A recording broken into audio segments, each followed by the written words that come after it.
फसलों में अक्सर रस चूसक कीट करते हैं नुकसान, जिससे किसान होता है परेशान।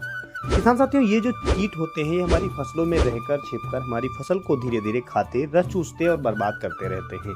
इसके लिए किसान तरह तरह की दवाओं का प्रयोग करता है, लेकिन उसे फायदा न मिल पाने के कारण उसकी लागत भी अधिक लग जाती है और उसे लाभ भी नहीं मिलता है और हमारी फसल को नुकसान भी पहुंचता है। अगर आपकी फसल में हरा तेला या थ्रिप्स, दीमक की समस्या हो, कंसुआ रोग की समस्या हो, कोई भी फुदका कीट हो, उसके लिए अर्ली सूट बोरर या फिर लीफ हॉपर, जो ब्राउन प्लांट हॉपर होता है, इन सभी कीटों को कंट्रोल करने के लिए मात्र एक दवा का आप प्रयोग कर सकते हैं। ज़्यादा इधर उधर दवाओं के चक्कर में न पड़कर आप थायोमेक्थसम 75% एसजी फार्म की दवा ले सकते हैं।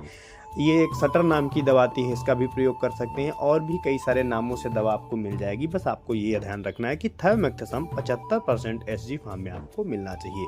अन्य जो फसलें होती हैं, अलग अलग फसलों पर अलग अलग डोज रहता है, तो आप उसको भी ध्यान में रख लें। वैसे बात की जाए तो मूंगफली, गन्ना, धान, कपास के लिए सबसे बेस्ट है सटर नाम की जो दवा आती है, जिसमें थायोमेक्थसम 75% होता है।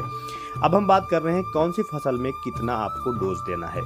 मूंगफली में दीमक की समस्या हो और कपास में हरा तेला या थ्रिप्स की समस्या हो तो मूंगफली और कपास के लिए आप 50 ग्राम 1 एकड़ में आप प्रयोग में ला सकते हैं।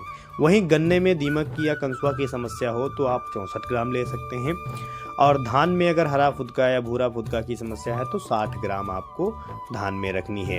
अब कई सारे किसान भाई क्या करते हैं, रेत में या खादों में मिलाकर डालते हैं, तो उसका भी डोज मैं आपको बता दूं तो उसमें आप 200 मिली पानी ले लें, उसमें घोल बनाने कर आप उसमें 8 किलो रेत मिला लें।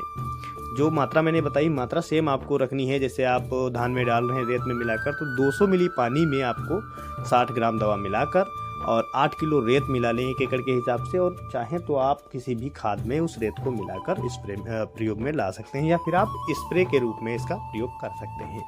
छिड़काव में भी बेस्ट है और बुरकाव में भी बेस्ट है, दोनों से आप प्रयोग में ला सकते हैं जो आपके लिए सही रहे। दोस्तों, ये जो कीटनाशक हमने बताई है, इसका अगर प्रयोग आप शाम के समय करेंगे तो बेहतर रिजल्ट मिलेगा, क्योंकि कई सारी ऐसी फसलें होती हैं जिनमें हमारे मित्र कीट होते हैं और दिन में वो परागण क्रिया करते हैं तो उनको भी नुकसान होता है। तो अगर ये समस्या आपकी फसल में है, कीटों की समस्या है, तो इसका प्रयोग करके आप अपनी फसल को नियंत्रित कर सकते हैं, कीटों से बचा सकते हैं। जानकारी अच्छी लगी हो वीडियो को लाइक कर दें, अपने सारे मित्रों में शेयर कर दें। धन्यवाद।